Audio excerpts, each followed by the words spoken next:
Hi, I'm Amy Palmer with Knit Scene Magazine. Today I'm going to talk to you about short rows and how to shape them. So short rows are used for two different things. One is to create shapes in fabric, like this crescent shape in the Wild Plum Shawlette from Amanda Schuzger in Knit Scene Winter 2013. But it's also used to add length to fabric, as you can see in Courtney Kelly from Knit Scene Spring 2014. The short rows here create a higher back neck rise so that the back is slightly higher than the front. So to demonstrate a short row, you can see in this small swatch, I've used two different colors, and there's this section where the fabric is slightly longer and has a little more shape to it. This sort of mirrors what you would see if you were turning the heel of a sock. So to work that,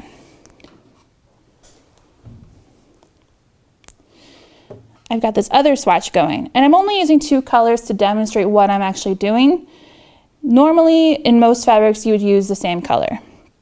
But so I'm going to work to 2 stitches to the end. So I'm going to knit a stitch, and I'm going to knit the next stitch, and then I have 2 more stitches over here.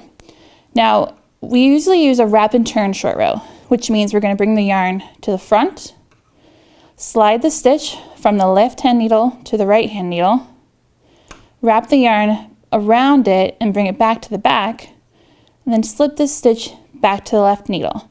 Now you can see I have this green wrap around this stitch. And then I'm going to turn the work, and I'm going to purl back to 2 stitches from the end.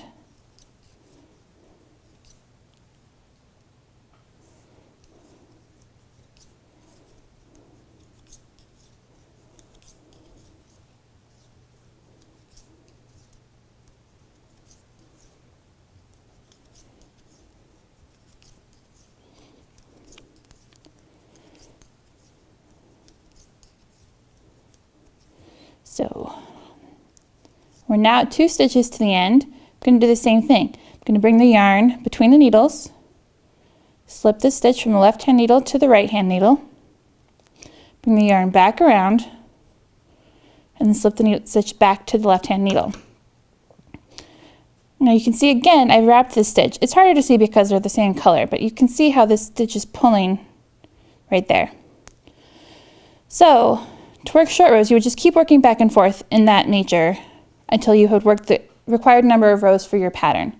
But now I'm going to show you how you would pick up the stitch on the way back.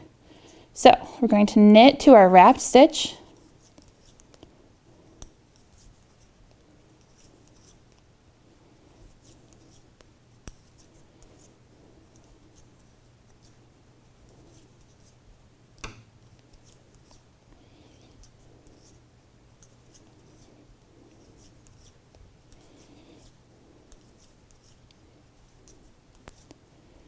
when we get to the wrapped stitch, I like to slide the stitch to the right hand needle so that I can more easily pick up the wrap stitch, and then I pick up the slip stitch again. So now both the wrap stitch and the stitch I didn't work before are on the same needle.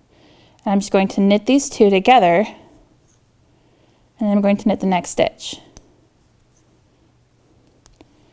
And then I'm going to purl back to the other end.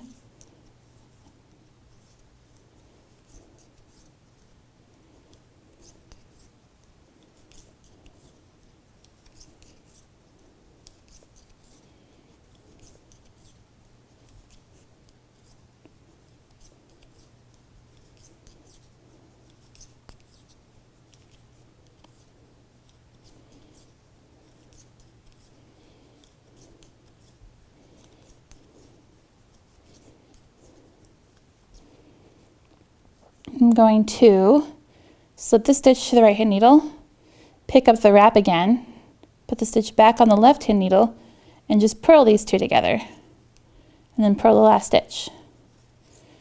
So you can see